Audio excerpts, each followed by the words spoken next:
Hello, this is Jane Stavum, Superintendent of the Sioux Falls School District, and this is our podcast. Join us for an audible look inside the Sioux Falls School District, where we'll put a spotlight on the people, places, and practices of our district.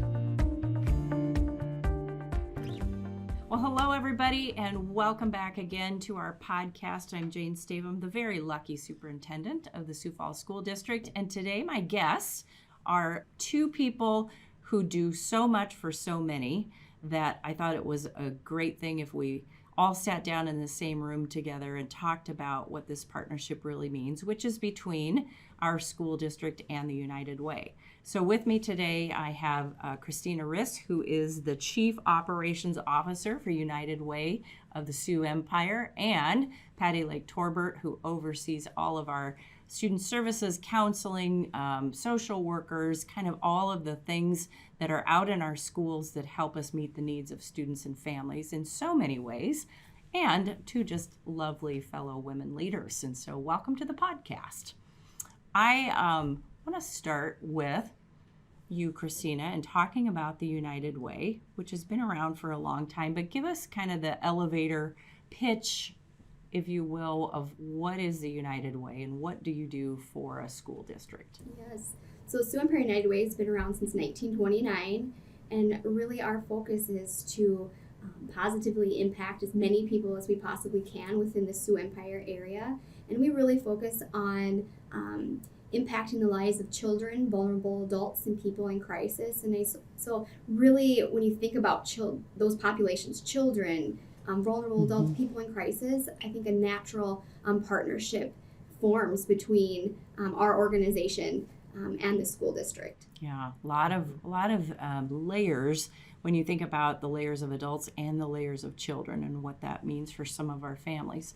Patty, you see it from another angle. You see it kind of on that day-to-day level, knowing what some of our school leaders are working with and our staff, what they do to match up those needs and resources. Talk about kind of who does that work and what does that look like day to day?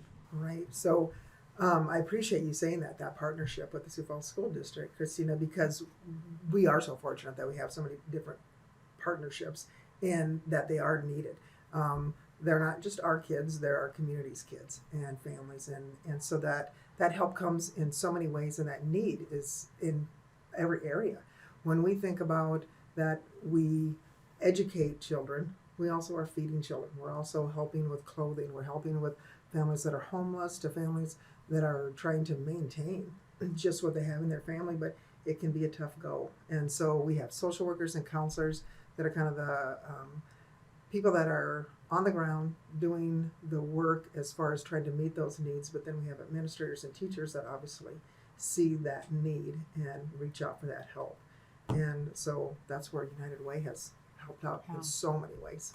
Mm-hmm. Christina, when people think about giving and they think about wanting their dollars to go directly to where a need is, can you two, kind of between the two of you, talk about how does the United Way talk about that in terms of getting those dollars where they need to go?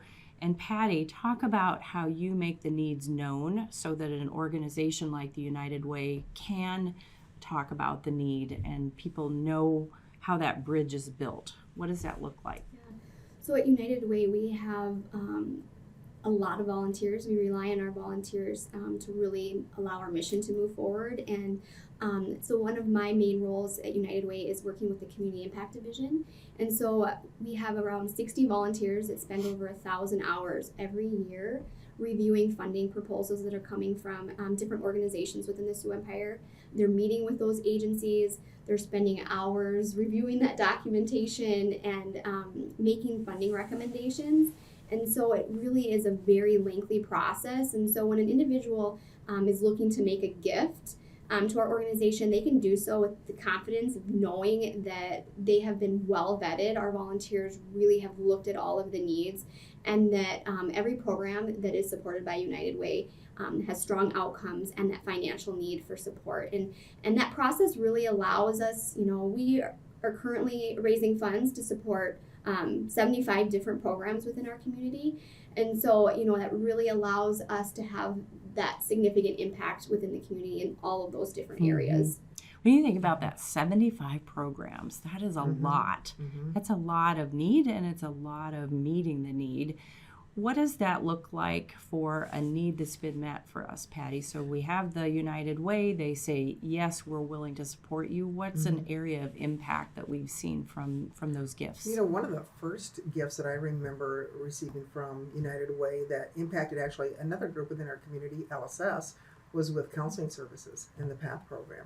And we knew years ago that there was a need for our parents to be able to connect up with mental health resources and how to do that, and is there any way that the school could help with that. And really it was LSS working with United Way and saying, could you help us with that funding? I believe that we even had a counselor or two that came out and spoke to the need that was there, and through that funding with United Way to LSS, then we were the recipients of that. We really were, and continue to be. And so then that's the other piece that we are always hoping for, is that we have a lot of needs, and we will put that out any way we can. It can be through social media, it can be directly calling somebody that we may have a connection with, and but what we love is when it's sustainable, and that's what United Way does for so many of our programs that they offer help with within the Sioux Falls School District, is that we're able to sustain them more than just maybe even a few years or a year or two. So. One of the lines that a school district walks is, how much support do we lend, and then what's the responsibility of the community? You know, our primary goal is to educate children, but children can't concentrate or be fully present for their learning when they're worried about some other things. What are some really practical examples, Patty, of what you've experienced with a student who has a very practical need that's kind of just all-consuming? They're worried, they're afraid, they're suffering maybe even, and they're not ready to be in a classroom. What does that look like, and how has the United Way stepped in to fill the gap? You know, I look at, and there were needs before, but certainly when COVID hit, food insecurity was absolutely huge. Also, just the stress and pressure that families had, and how that then was also placed onto kids. And so us recognizing that if we can help out the family, it's going to help out the student, so that the student isn't quite as stressed and anxiety filled. So what form does that take? Is that a gift card? Is that food? Is that gas money? What does that look like? You know, we were just actually talking before the podcast here that that when COVID hit in March of 2020, it was not but maybe 3 weeks later, if even that United Way had contacted the school and had said, how can we help? We want to help. And it came in the form of Hy-Vee gift cards. I mean, it was probably the initial thing that was discussed, and would that be helpful? And we knew right away it was, because we even had families reaching out to us saying, we don't even know if we can go to the store. We don't know how to, for some of us, we've lost our jobs, and we don't know if we're going to get paid. For others, we have people that are sick with COVID, and that was just very significant. And so that was an amazing gift that came within, again, about, I think by the end of April, we had a program in place where families were able to reach out to the Sioux Falls School District and first of all say, my family has been affected by COVID, this is how they were affected, is there any way that you can help us? And we were able to say, yes, with United Way help, we were able to give you a Hy-Vee gift card in order to do that. And the stories that were coming in were amazing, because it was all, you know, some were the ones that we know that I just mentioned about, maybe a family member was sick, or maybe even a family member had died. One family actually using that gift card to help buy food for people who would come in, family members who would come in for that funeral. Two families who they had lost jobs, and they weren't making money, and how were they going to be able to make it to that next possible job opportunity that might come out there. We had families where parents were their own business owner, and now that had just plummeted, the amount of money that they're making that way. We had other families that were saying, we can meet some bills, we could probably pay for food, but we're not going to be able to pay for maybe like fixing our car. So we were able to offset those expenses by saying, here, use this gift card to pay for groceries this week, and use that money to fix your car, so that then you can get to work. And so story after story, it was really about maintaining family stress level, anxiety level at a certain stage, so then that would of course affect the child, so that they can say, okay, I can focus in on school. Yeah. One of the things that I think people don't always understand, particularly if you haven't experienced yourself to a degree or, with any consistency, is the impact of kind of one thing being the tipping point for a family. And when circumstances change, how close to the edge of, not having a number of things stay afloat. Talk about the importance, Patty, of a tank of gas or a single kind of a rent payment. What does that set in motion if people don't get one of those kinds of things right when it's needed? You think about how that anxiety builds up in a family or an individual, but in this case we're talking about families, that builds up, and it is that tipping point. It's that we're like, okay, what do I do? And during the time of being able to use the Hy-Vee gift cards that United Way funded, we're able to go in and say, let's relieve a little bit of that stress so that we can really start to get to what the issues were, and to then relax the family just a little bit, give them that time for relaxation, and then to be able to say, what is it that you need to do and what can we help with? What are some other services? Because we know that those gift cards were not going to necessarily save their lives, but it was going to take off the edge so that then we can say, we're not enabling you to be dependent upon us. We're trying to help you so that you can fill up that gas tank, so that you can pay that bill, so that then you can start thinking about. You can get to work. You can get to work. And those are the stories we have. We have stories of a family moving here from out of state, and they literally needed just a little bit of help for about 2 or 3 weeks so that they had time to look for jobs. And that same family, 2 years later, is still working at those same jobs that they got. I don't know what it would have looked like for them had they not had that opportunity. I grew up in a family that had a pickup and a car. If your dad was a farmer, you had a pickup and your mom drove the car. One of those vehicles, if they broke down, you had the other one. If you're a single vehicle family and something goes wrong with that vehicle, we know the expense sometimes involved in that. And I remember learning early in my career, I did a simulation that said this one thing happens, there's a domino effect.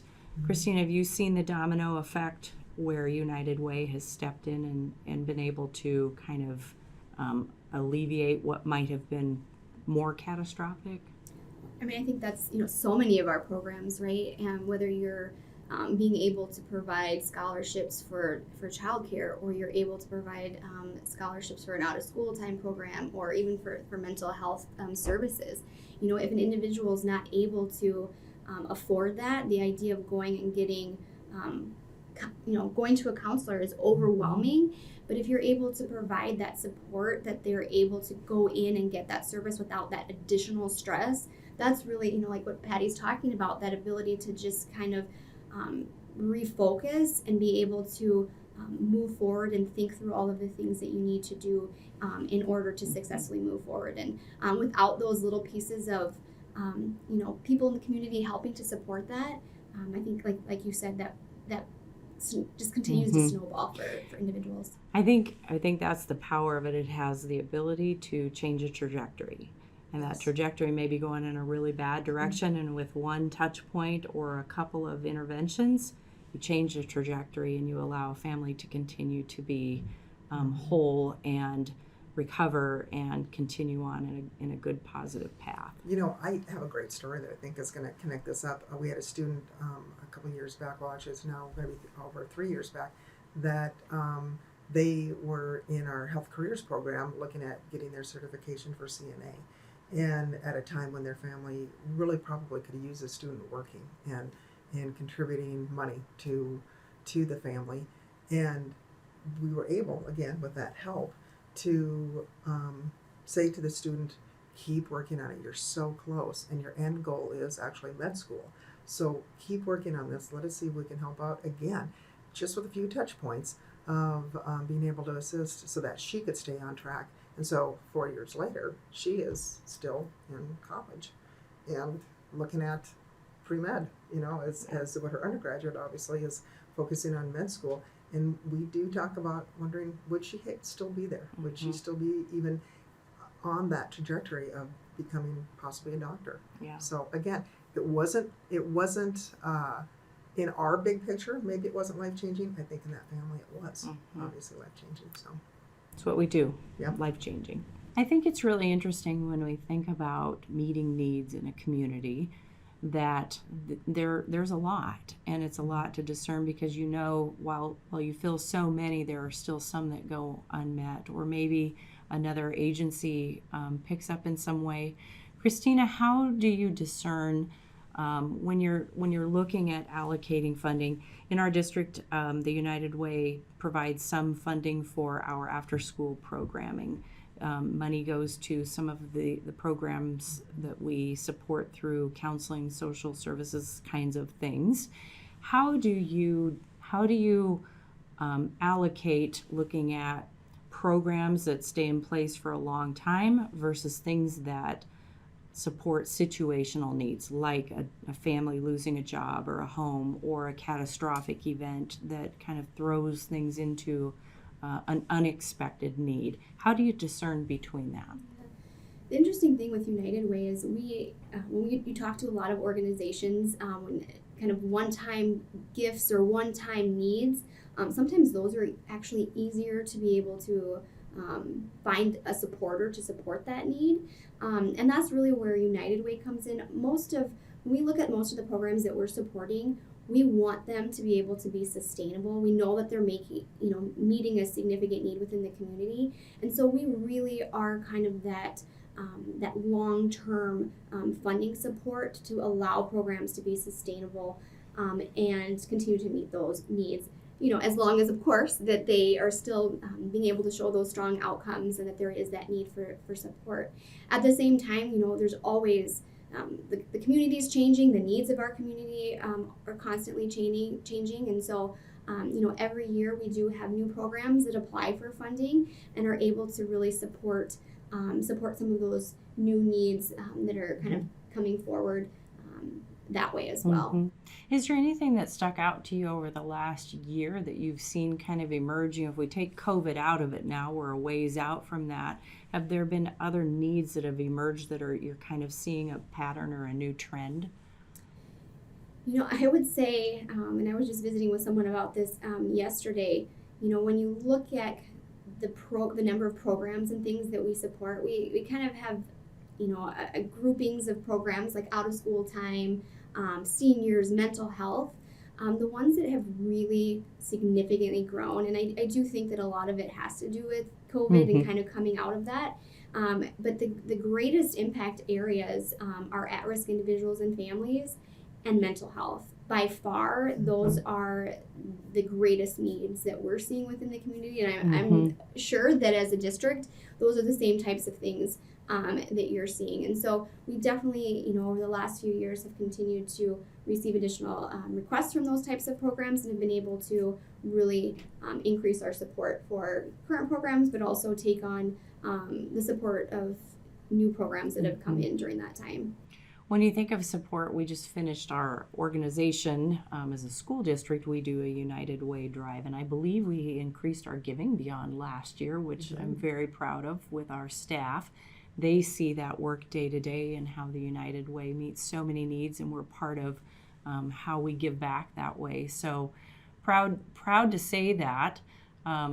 But when I also think about funding, that's dependent upon the services being available. We can have money to pay for mental health services or food insecurity or temporary housing, but yet those things have to exist for people to then take advantage of them. And we know that those systems are stressed as well. We need more mental health providers. We need more affordable housing. We need more food availability, not just what we provide. So I think if I was to ask both of you, if you could kind of wave your magic wand for something that would make a significant difference over the next 3 years in our community, what do you think we really need the most, or what would you love to have happen the most to see the needs being met more than ever before? I do think when you think about mental health, we have such a shortage of clinicians that are able to provide those services, and that would be my magic wand. I have a passion for that area as well, but if we were able to do something to attract more clinicians to our state or, have them go into that profession. I think that is such an important piece that impacts every other aspect of an individual's life. And so if we were able to increase that and be able to provide more services to individuals in need, I think that would have an incredible impact on so many lives. Yeah. Mm-hmm. Patty? I would agree with that because I think that it was actually happening before COVID. COVID just happened to highlight that. And I do think that people are reaching out now, even in times of need when it is not as severe. And they're just saying, I just want to be healthier. I want my family to be healthier. But then we do have quite a few individuals that need that help right now. And so if we had more clinicians, if we had more availability to meet our mental health needs in this community, how wonderful it would be. And I think a part of that is also, I'm going to be greedy here, also those that could speak more than one language, because we are a very diverse community and we have such a wonderful population here. And how do we meet the mental health needs of all of our different groups? And so that would be very much, obviously, at the top of my list. Well, this community is amazing, and I hope people will continue to contribute to United Way as you make your way through a full funding season. When does that end, and how do people give? It kind of ends when we reach our goal, right? So It could be tomorrow. Right? Like I mentioned earlier, we're raising funds right now to support 75 different programs, and the funding for those 75 programs is truly contingent on us being able to achieve that campaign goal. And so typically, we're still right in the busy season of it all, but typically we're able to kind of wrap up that campaign in early part of the year in February time frame. And so if you are interested in being able to support those 75 programs with one gift that has been well vetted, certainly reach out to our organization, visit our website, SEUW.org, and you'll be able to be connected to opportunities to make a gift that And way. always good to do those charitable donations before the end of December, so something to think about.